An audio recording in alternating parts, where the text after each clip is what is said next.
wonderful thing about when cultures come together is the variety of tastes and the new foods that come out of that mix. Today on Jay's World Kitchen, I'm going to show you a Canadian Donair and how to make that and the sauce that goes with it.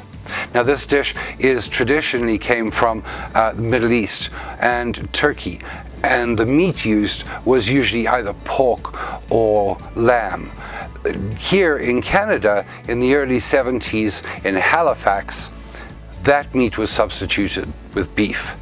And so today we have the Canadian Halifax Donair, and that's what we're going to make today. To make this amazing recipe, you're going to need 1 teaspoon of salt, 1 teaspoon of ground oregano, 1 teaspoon of all-purpose flour, a half a teaspoon of ground black pepper, a half a teaspoon of Italian seasoning, a half a teaspoon of garlic powder, a half a teaspoon of onion powder, a quarter teaspoon of cayenne pepper, and 1 pound of ground beef. And we're going to use a little bit of melted butter in a little while. Now, putting this together is really straightforward. It really isn't difficult at all. You're going to take a larger bowl and just put all of your herbs and spices, including your flour, into that and just mix them up really well. Now, what we're going to do is I'm going to use my food processor. You can actually do this by hand, and if you're going to do that, put it into a medium-sized bowl and knead it by hand.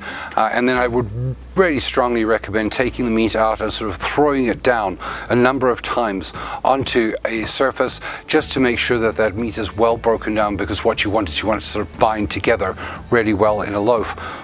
But again, the easiest way is using a food processor. And we're just going to start off by putting in all of our beef.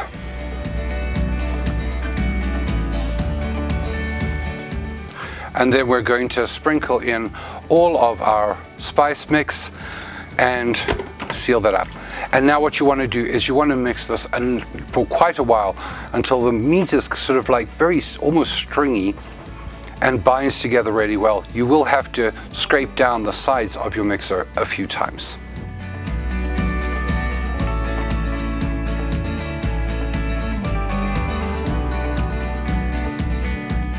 And really the idea here is that you want this to become almost a meat paste before we take it out. We're then going to take a piece of tin foil, such as this, shiny side down. We want the matte side facing up.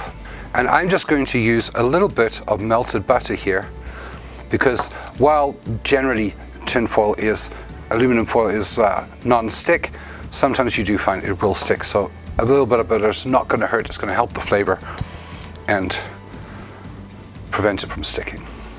And now our next step is we're going to put our meat down in the center of all of that.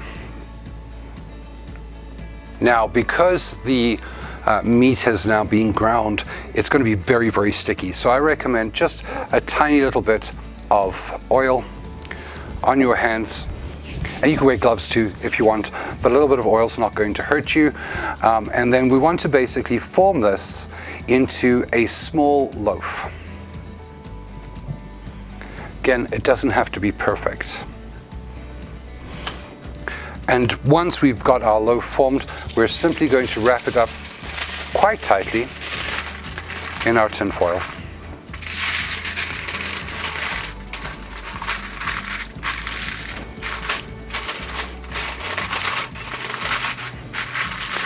Now you'll notice that I'm not actually crimping the top here, and that's because this is going to expand a little bit in the oven, and that's okay.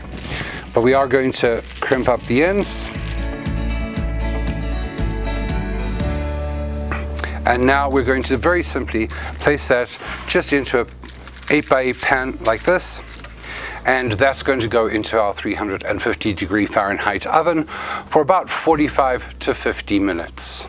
Now, once your meat comes out of the oven, we're going to let it cool down to room temperature and then put it into the fridge overnight. Now, once our meat has been in the fridge for 24 hours, just to cool off, and I'll tell you why we do that, is we do that because it's a lot easier to cut when it's cold. I'm going to open up this little package. It almost kind of looks like just a meatloaf. But now what we're going to do is we're going to slice it ever so carefully into thin slices, and it does cut so much easier when it's cold. And I'll tell you, even cold, this meat smells amazing. And once we've sliced it up like that, we're going to reheat this. How I'm doing that is I'm simply putting it into another piece of tin foil and laying down a couple of pieces. And then we're going to seal that up. And I'm popping mine into the oven at 350 degrees for about 10 to 15 minutes, just to get nice and hot before I put my donair together. And while it's in the oven, we're very quickly going to make a quick donair sauce.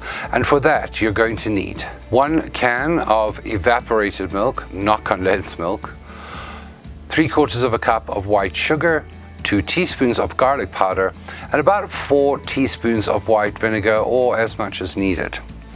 And really, this is pretty straightforward. I put my evaporated milk into a small bowl, and I'm just going to add in my sugar and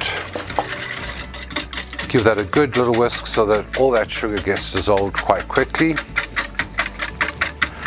And I'm going to toss in my garlic powder now too.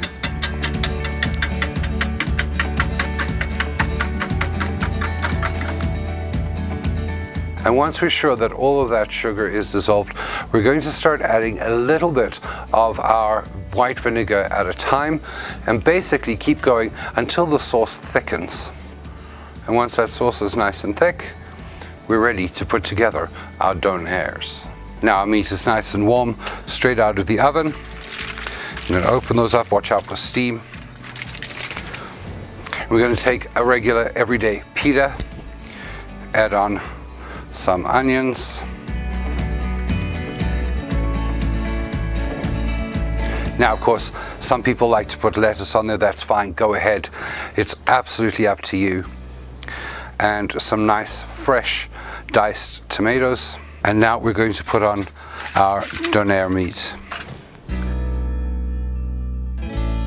And a nice, liberal helping of our donair sauce. And now we're just going to wrap that up.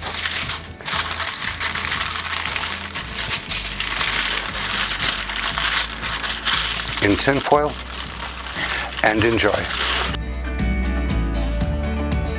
And now, of course, my favorite part, the tasting.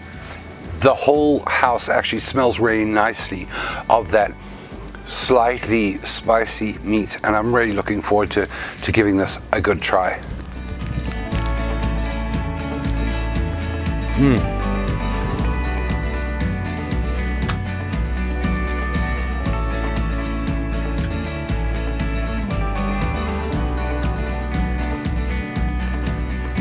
That meat is wonderful.